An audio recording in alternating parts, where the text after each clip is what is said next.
Hey guys, I'm Rita, and in this episode I will show you how you can mark sales or customer invoices as paid on Gekko accounting software. We need to go to our invoice list, so click on Invoices. And here we can see all invoices, including overdue invoices or sent invoices unpaid. So in my case, I have received amount from Liz as well as from Active Limited.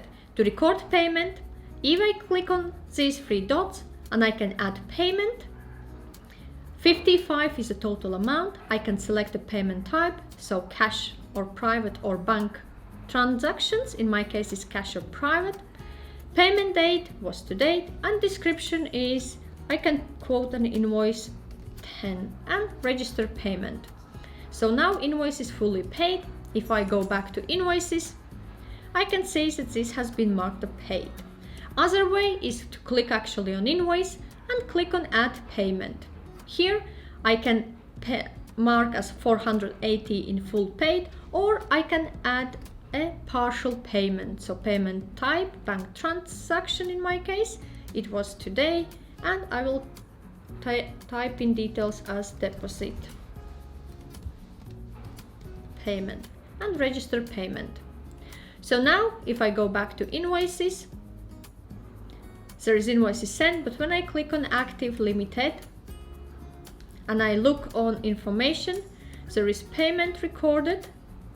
And if I click on Add Payment, I can see details that there have been payment already received of 250 and 230.50 is outstanding amount which I need to receive.